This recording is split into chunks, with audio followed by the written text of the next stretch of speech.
그래서 우리에게 가르쳐 주신 기도, 주기도문의 마지막 시간입니다.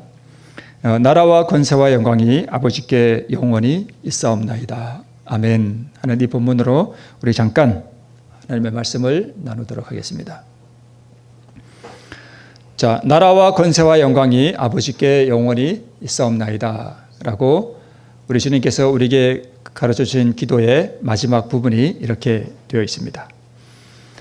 자, 그러면 예수님께서 왜 이 기도, 나라와 권세와 영광이 아버지께 영원히 있사옵나이다 라고 하는 이 기도를 우리에게 하라고 말씀하셨을까? 네, 나라와 권세와 영광. 네.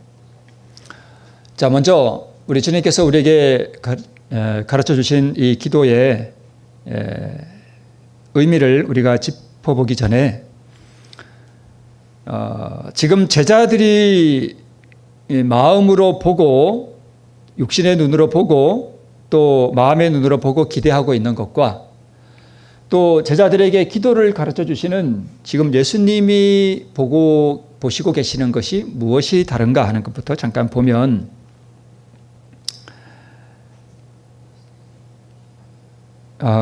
먼저 제자들이 기대하고 또 보고 있는 것이 무엇이었는가 하면 이 땅에 세워지는 영광의 왕국과 세속적 번영을 기대하고 있었습니다.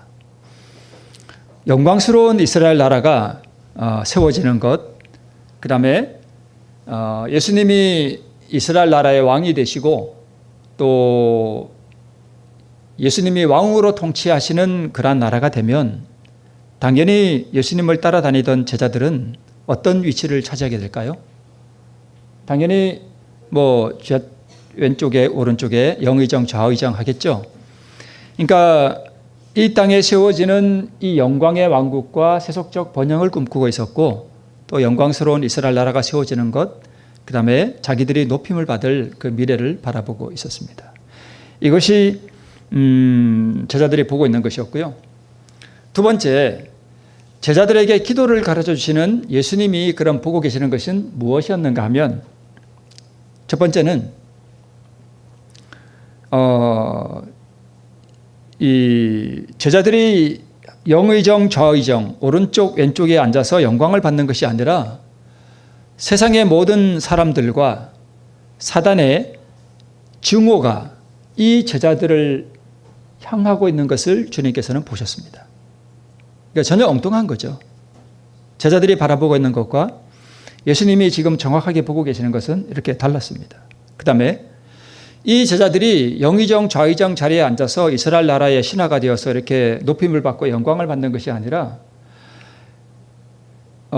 사단의 조종을 받는 인간들과 또 사단이 직접 일으키는 그러한 바람을 따라서 분노의 폭풍이 몰아치는 제자들에게 그러한 폭풍으로 얼룩진 흑암의 세월이 이 제자들의 앞날에 펼쳐져 있는 것을 우리 주님께서는 보셨습니다. 또 하나, 예루살렘이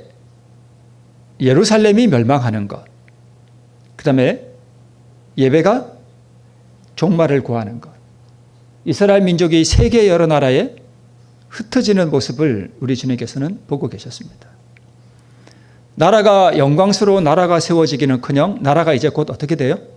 멸망할 것이고, 또 우리 코로나 때 예배가 막 중단되고 그랬잖아요.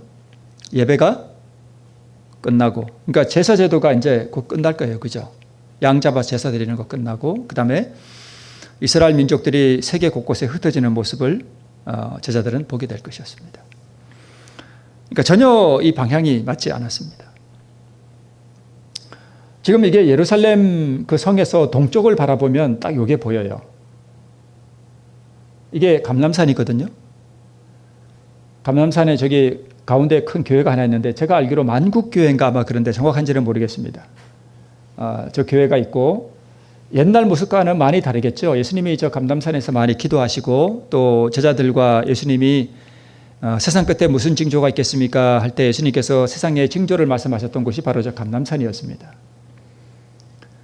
자, 이 감람산에서 예수님께서 제자들에게 하신 말씀이 뭐냐 하면, 난리와 난리 소문을 듣겠으나 너희는 삼가 두려워하지 말라.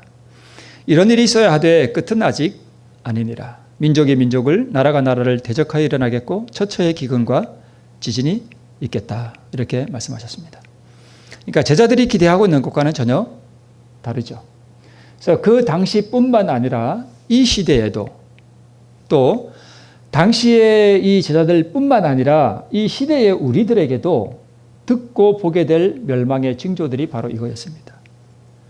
그러니까 제자들의 앞에 놓여 있는 모습과 우리들의 앞에 놓여 있는 모습이 달라요, 같아요? 같은 거죠. 난리와 난리가 일어나고 민족이 민족을 이렇게 대적하여 전쟁이 일어나고 처처의 기근과 지진이 있겠고 이런 일들이 네.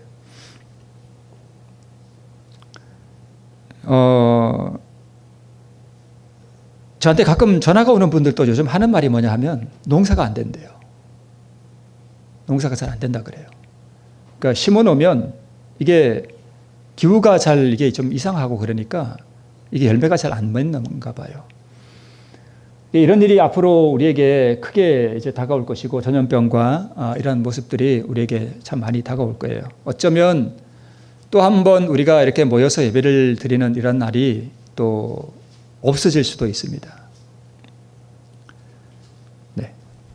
자, 예수님이 보실 때 이 이스라엘 나라가 로마의 세력 앞에서 이제 곧 무너지고 또 성전의 기구들이 이방 나라의 전리품으로 다 흩어져 나가고, 그러니까 예를 들어서 이게 금으로 만들어져 있으면 이게 또 이방 사람들이 쳐들어와서 이거 금이면 어떻게 할까요? 들고 가겠죠. 그러니까 이제 우리 교인들이 보는 거예요. 나라가 이 교회가 이제 무너지고 이방 사람들이 와서 이거 들고 가고 이거 싹 다 들고 가는 거예요. 이제 금으로 된 거 이거 다 그 귀한 것들 아니에요. 다 들고 가고 이런 걸 이제 곧 보게 된다는 것입니다. 그리고 헤아릴 수 없는 백성들의 죽음이 예루살렘에 이제 있을 텐데, 물론 제자들이 다 그걸 본 건 아니에요. 먼저 죽은 제자들도 있고 또 뒤에 살아남은 제자들도 있지만 그 티투스 장군이 예루살렘을 포위하고 그 백성들이 한 100만 명이 죽었다 그래요. 정확한 숫자는 모릅니다. 그 다음에 세상으로 흩어지는 백성들, 우리는 그 디아스포라라 그러죠. 그래서 이것들을 제자들이 보게 될 것입니다.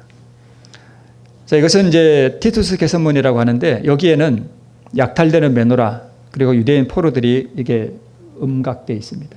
양각이라 그러나요? 저기 가운데 이렇게 생긴 거 있죠? 저게 성전에 있던 촛대거든요. 촛대가 저렇게 생겼었어요. 근데 저게 금으로 되어 있거든요. 그러니까 이제 전리품으로 들고 가는 거예요. 그러니까 백성들이 저걸 보는 거예요. 예배가 다 무너지고 이렇게 되는 것입니다. 자, 마지막 예수님께서 우리에게 가르쳐 주신 이 주기도문의 마지막이 뭐냐 하면 나라와 권세와 영광이 아버지께 영원히 있사옵나이다. 이것이 예수님이 우리에게 가르쳐 주신 마지막 기도문이었습니다. 자, 그런데 이제 예수님의 눈에도 그렇고 곧 닥칠 일이 뭐냐 하면 뭐가 멸망해요? 나라가 멸망해요. 예루살렘이 멸망하는 게 곧 나라가 멸망하는 것이죠. 나라가 멸망하고 그 다음에 하나님께서 이스라엘 백성들을 보호하시고 권능으로 이렇게 지켜주시잖아요. 그게 하나님의 권세 아니에요. 그러면 이스라엘 나라가 이게 무너진다는 얘기는 뭐가 무너지는 거예요? 하나님의 권능이, 권세가 무너지는 거예요. 그 다음에 솔로몬이 성전을 건축했을 때 이 하나님의 영광이 이 성전에 직접 내려왔었습니다. 연기가 콱 성전에 가득 차서 제사장들이 물러나올 수밖에 없었을 정도로 하나님의 영광이 거기 임재해 있었습니다. 그리고 그 성전에는 당연히 하나님의 영광이 가시적은 아니지만 예수님 당시의 성전에 하나님의 영광이 머물던 이 성전이 뭐 했어요? 다 파괴되어 버렸습니다. 그러니까 우리 예수님께서 우리 주기도문을 가르쳐 주실 때에 이 제자들의 기대와는 달리 이 주님께서는 바로 이거 세 가지를 보셨습니다. 나라가 멸망하고 하나님의 권세가 깨어지고 하나님의 영광이 머물던 성전이 파괴되는. 그래서 참 의미가 있습니다. 예수님께서 우리에게 가르쳐 주신 기도와. 자, 사무엘 시대에 이스라엘과 블레셋이 전투를 벌였습니다. 이때 홈리와 비느하스가 엘리의 아들들이죠. 근데 홈리와 비느하스가 악행을 했고 아버지 엘리가 이 아들들을 잘 가르치지를 않았습니다. 그래서 이 블레셋과의 전투에서 이 홈리와 비느하스가 죽고 그리고 전쟁에 졌고 그다음에 법궤를 빼앗겼다는 이야기를 듣고 엘리가 이렇게 앉아있다가 넘어져가지고 목이 부러져서 죽었습니다. 그리고 법궤를 빼앗겼고요. 그리고 이 소식을 들은 엘리의 며느리, 즉 비느하스의 아내가 그때 거의 만삭이 되어 있었는데 그때 마침 아들을 해산하고 있었습니다. 해산하고 있었는데 이 소식을 들은 이 엘리의 며느리 비느하스의 아내가 성경에 이렇게 기록하고 있습니다. 이제 해산하다가 이 며느리가 죽었는데 죽어갈 때에 곁에 섰던 여인들이 그에게 이르되 두려워 말라. 내가 뭘 낳았어요? 아들을 낳았다 하되 그가 대답하지도 않고 관념치도 아니고, 그러니까 애를 안 낳았으면 우리 모성으로 애를 이렇게 끌어안을 거 아니에요, 그죠? 근데 그냥 내버려 두는 거예요. 관념치도 아니하고 이르기를, 며느리가 뭐라고 말하는가 하면 영광이 이스라엘에서 떠났다. 그러니까 이 며느리가 아마 굉장히 신앙심이 굉장히 좋았던 것 같아요. 그러니까 전쟁에서 지고 법궤가 빼앗겼고 이스라엘 나라가 패망했다는 졌다는 이야기를 듣고 이게 완전히 이게 혼이 나갔던 것 같아요. 영광이 있다가 떠났도다 하면서 그 아이 이름을 뭐라고 지었는가 하면 이가봇이라고 지었습니다. 그래서 이가봇이라고 하는 이 뜻이 영광이 떠났다는 뜻입니다. 하였으니 하나님의 궤가 빼앗겼고 그다음에 그 시부와 남편이 죽었음을 인함이며 또 이르기를 하나님의 궤를 빼앗겼으므로 영광이 이스라엘에서 떠났다 하였더라, 이렇게 기록하고 있습니다. 사무엘상 20장에. 자, 궤를 빼앗겼으니까 뭐가 빼앗긴 거예요? 뭐가 떠난 거예요? 영광이 떠난 거예요. 그러니까 이스라엘 나라의 그 성전이 파괴되고 법궤는 지금 어디 있는지 몰라요. 법궤는 그 당시 어떻게 됐는지 모릅니다. 마지막 때에 우리 예수님 재림하시기 직전에 이 법궤가 발견된다는 이야기가 있는데 모르겠습니다. 법궤는 지금 어디 있는지 아무도 모릅니다. 근데 이 촛대를 빼앗겼고 성전이 다 불탔고 그랬습니다. 그러니까 뭐가 떠난 거예요? 영광이 떠났습니다. 제자들은 바로 이 세 가지를 목도하게 되는 것이었습니다. 나라가 멸망하고 영광이 떠나가고. 그래서 예루살렘이 실제로 티투스 장군에 의해서 이 멸망할 때에 막 그 전쟁의 소용돌이 막 전쟁의 칼이 부딪히는 소리, 그다음에 죽어가는 소리, 신음소리, 막 그 아우성이 칠 때에 어디선가 뭐라고 외치는 소리가 들렸다라고 우리 그 가시대 대쟁투 일정에 기록되어 있는가 하면 이가봇이라고 외치는 소리가 들렸습니다. 그러니까 누군가가 이 나라가 이제 로마에 의해서 막 멸망하는 그 순간을 보면서 뭘 느낀 거예요? 아, 하나님의 영광이 떠났구나. 하나님의 영광이 떠났다. 라고 외치는 소리들이 들려왔다. 이렇게 성경이 기록하고 있습니다. 자, 그리고 뭐가 깨어져요? 하나님의 권세가 깨어졌습니다. 그러니까 하나님이 다스리는 이 나라가 이방 나라에 의해서 다 그냥 무참하게 짓밟히는 것입니다. 그러니까 하나님의 권능이 어디 있어요? 다 떠났잖아요. 그죠? 이유가 뭐예요? 이스라엘 나라가 불순종했기 때문이었습니다. 자, 그런데 이 모든 것을 내다보신 우리 예수님께서 제자들에게 뭐라고 기도하기를 요청하셨는가 하면 나라와 권세와 영광이 누구에게 있다고요? 아버지께. 너희들 이 나라가 무너지는 거 볼 거야. 너희들 이 하나님의 영광이 떠나가는 것을 직접 눈으로 보게 될 거야. 그리고 하나님이 다스린다고 하는, 하나님이 권능으로 다스리는 이스라엘 나라가 멸망하는 것을 보면서 하나님의 권세가 깨어지는 것을 너희들이 눈으로 목도하게 될 거야. 그러나 진짜 나라와 권세와 영광은 어디에 있다? 아버지께 있다. 그것도 어떻게 해요? 영원히 있다. 그러니까 너희들이 앞으로 그런 것을 목도하게 될지라도 절대 낙담하거나 절대 주저앉지 말라 하는 말씀입니다. 모든 것이 다 무너지는 것을 보게 될지라도 절대 낙담하거나 주저앉지 말아라. 하나님의 나라는 폐역한 이스라엘 백성들이 살던 그 예루살렘이 아니다.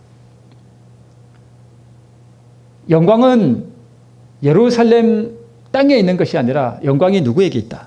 아버지께 있다라는 것을 가르쳐주는 것입니다. 그래서 때로 우리가 하나님의 말씀에 불순종함으로 말미암아 하나님의 권능이 무력해 보이고 또 하나님의 영광이 떠난 듯하고 예루살렘 즉 나라가 멸망을 당함을 볼 때에도 나라와 권세와 영광이 아버지께 영원히 있다는 것을 너희들은 뭐해라? 기억하고 있어라 하는 것입니다. 네. 그래서 예루살렘과 교회가 무너질지라도 하나님의 나라는 영원하며 하나님의 영광이 이 땅에서 떠날지라도 너희들은 영광 중에 영광의 주를 볼 것이며 하나님의 모든 권세가 깨어진 듯이 보일지라도 너희들이 앞으로 권능의 우편에서 우리 주님께서 앉아서 재림하는 것을 보게 될 것이다 라고 하는 그것을 염두에 두고 우리 주님께서 말씀하신 것입니다. 제가 이렇게 해석하는 것은 제 생각이 아니라 제가 산상보훈에 있는 나라와 권세와 영광의 아버지께 영원히 싸움나이다 하는 것을 이렇게 쭉 읽어보니까 우리 선지자가 우리에게 이 문구를 해석하기를 이렇게 해석하셨어요. 그래서 제 나름대로 제 생각을 가지고 이렇게 해석하는 것보다 그냥 그 산상보훈에 있는 그 주석이 굉장히 의미가 있더라고요. 그래서 이것을 소개해 드리는 것입니다. 자, 산상보훈 바로 그 본문에 있는 말씀입니다. 그러나 그리스도를 따르는 자들은 소망이 사라졌다거나, 그 소망이 사라지잖아요. 나라가 무너졌고 예배가 다 그냥 폐허가 돼버렸고 수많은 백성들이 비참하게 죽임을 당한 소망이 사라진 상태. 소망이 사라졌다거나 하나님께서 세상을 버리셨다는 생각으로 두려워할 것이 아니었다. 너희들은 이런 걸 볼지라도 절대 뭐 하지 마라. 두려워하지 말아라. 권세와 영광은 위대한 목적을 가지고 그 목적의 완성을 위하여 아무런 장애도 받지 않고 꾸준히 움직이시는 분에게 속해 있다. 즉 세상이 다 이렇게 멸망하고 하나님의 이 성전이 다 무너지고 예배가 다 무너지고 사람들이 다 죽고 이 성전의 기구들을 이방 사람들이 다 뺏어가고 하는 그 비참한 상황 속에서도 권세와 영광은 어떤 그런 것에 의해서 장애를 받지 않고 하나님께서 밀고 나가신다. 하나님께서 다시 회복시키실 것이라고 하는 그런 것을 말씀하고 있는 것입니다. 매일의 필요를 아뢰는 기도에서 그리스도의 제자들은 모든 죄악의 권세와 지배를 초월하여 만유를 다스리는 나라를 그분이 소유하고 계시다라는 것. 그리고 그들의 아버지와 그들의 영원한 친구가 되시는 주 하나님을 바라보라는 지시를 받았다. 무너지는 나라와 뺏기는 이 메노라, 이 촛대와 죽임을 당하는 불타는 성전 이런 거 바라보지 마라. 그런 것들은 무너질지라도 하나님의 나라와 하나님의 권세와 하나님의 영광은 이 땅에 속한 것이 아니라 어디에 있다? 아버지께 있다. 너희들은 절대 소망을 잃지 말아라 하는 그러한 말씀이었습니다. 네. 그래서 진리와 율법이 짓밟힘을 당함을 보게 될 것이며 누구도요? 우리도 앞으로 보게 될 것입니다. 그러니까 안식일이 무시되고 지금 그 인도 같은 나라에서는 이 교회들이 막 지금 불타고 있어요. 이 핍박을 받아가지고 이 힌두인들이 와서 교회를 그냥 막 불태워버립니다. 수백 개가 불탔대요. 지금 그런 데가 한두 군데가 아니에요. 지금 세상 사람들이, 그러니까 이방의 이 사람들이 기독교회를 미워하는 그런 일들이, 그리고 이 기독교인들을 향한 박해가 지금도 계속되고 있습니다. 마지막으로 이제 하나님의 진리, 하나님의 그 율법, 안식일이 짓밟힘을 우리가 당하게 됨을 우리가 볼 것입니다. 그러니까 세상 모든 사람들이 다 하나님의 계명을 무시하고 일요일을 지키라고 하는 그런 법령이 통과되는 것을 우리가 보게 될 것입니다. 이 교회가 온 세상의 저주의 표적이 됨을 우리가 보게 될 것입니다. 우리가 이 교회 예배도 더 이상 못 드리고 예루살렘이 멸망하면서 예배를 못 드리게 된 것처럼 우리도 이제 더 이상 이렇게 모여서 예배 드리는 일 앞으로 이제 없습니다. 다 뿔뿔이 흩어질 거예요. 산으로, 들로, 335 다 흩어집니다. 이런 예배 없습니다. 교회가 해산될 거예요. 그러니까 똑같아요. 성전이 멸망하듯이 교회가 해산될 것이고 하나님의 권세가 하나님께서 이 백성들을 보호하신다는 그런 권세가 깨어진 듯이 세상 모든 사람들의 저주의 표적이 되어서 우리가 마치 세상의 이방 사람들에 의해서 죽임을 당할 그런 사람으로 다 매도되는 그런 일들이 우리에게도 온다는 것입니다. 누구에게 왔던 것처럼요?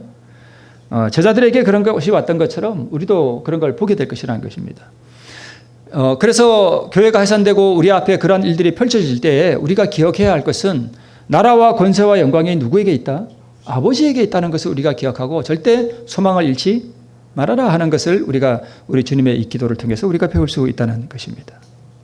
그래서 지금 두 나라가 건설되고 있습니다. 산상보원에 있는 말씀입니다. 하나님의 은혜의 왕국은 죄와 반역으로 충만해 있는 마음들이 그분의 사랑의 주권에 날마다 굴복함으로써 지금 건설 중에 있다. 그러니까 세상의 나라는 무너질지라도 하나님의 나라는 하나님께 속한 것이기도 하지만 지금 어디에 건설되고 있어야 돼요? 세상에 하나님의 나라는 무너지고 교회는 해산될지라도 이 하나님의 나라는 어디에서는 잃어버리면 안 돼요. 내 마음 안에서는 지금 건설 중에 있어야 된다는 것입니다. 그러나 그분의 영광의 나라의 완전한 건설은 그리스도께서 이 세상에 재림하실 때까지는 이루어지지 않을 것이다. 세상에 하나님의 나라가 멸망한 듯이 보일지라도 영광의 나라는 이 땅에 온다는 것입니다. 네, 그것을 말씀하고 있습니다. 또 권세도 영원합니다. 하나님의 힘과 능력과 그분의 권세. 그래서 그리스도의 힘과 권세는 그분의 의예요. 그게 사랑의 능력입니다. 이 의를 우리가 소유할 때 이 주님의 우리에게 가르쳐 주신 이 기도가 이루어지는 것이죠. 그래서 의로 통치되는 영원한 나라가 도래함을 고대하며 내 안에 의의 통치가 이루어지도록 나를 굴복시키는 것이 오늘 우리에게 필요한 것입니다. 네. 이제 영광이 영원합니다. 새 천사의 기별의 첫째 천사의 기별이 뭐예요? 하나님께 영광을 돌리라. 그리스도의 품성 곧 의가 곧 하나님의 영광이고 이 영광의 품성을 매일 받고 드러내라고 하는 요청을 우리가 받고 있습니다. 그렇게 할 때에 이렇게 할 때에 우리는 세상 나라가 멸망하고 세상이 무너지고 예배가 종결되고 또 하나님의 권세가 깨어진 듯이 보일지라도 우리는 뭘 잃지 않을 수 있어요? 소망을 잃지 않을 수 있다는 것입니다. 이것이 우리 안에 이루어질 때 나라와 권세와 영광이 우리 안에 이루어질 때에 우리는 세상에 우리 육신의 눈으로 보는 바깥에 있는 이러한 나라와 권세와 영광이 무너질지라도 내 안에 있는 나라와 권세와 영광은 곧 누구와 연결되어 있는 거예요? 예, 하나님과 연결되어 있으니까 우리가 소망을 잃을 필요가 없다는 것을 우리에게 말씀하고 있습니다. 그래서 앞으로 우리가 주님께서 우리에게 가르쳐 주신 이 기도 가운데 특별히 나라와 권세와 영광이 아버지께 영원히 있다라고 하는 이 말씀을 우리가 가슴에 깊이 새길 필요가 있음을 우리가 오늘 이 예수님의 기도를 통해서 우리에게 가르쳐 주고 있습니다. 자, 이제 마지막으로 국가들의 소요와 투쟁과 재난의 시기에도 그분은 자신의 사업을 추진시키실 것이며 앞으로 큰 투쟁들이 많이 일어나겠죠. 네, 많이 일어납니다. 이게 이 바다에 부는 파도에 이 배가 침몰될 것 같이 보이지만 이 배를 누가 붙들고 계셔요? 우리 하나님께서 붙들고 계신다는 것입니다. 자신의 사업을 추진시키실 것이며 악한 자들의 목적을 좌절시키시고 악한 자들의 모의를 혼란스럽게 하시고 여전히 당신의 자녀들을 지키시고 돌보실 것이라고 하는 약속을 우리에게 주셨습니다. 마찬가지로 제자들에게도 그때 그렇게 어두운 미래가 있었지만 우리 예수님께서 성령을 보내셔서 이 제자들을 어떻게 하셨어요?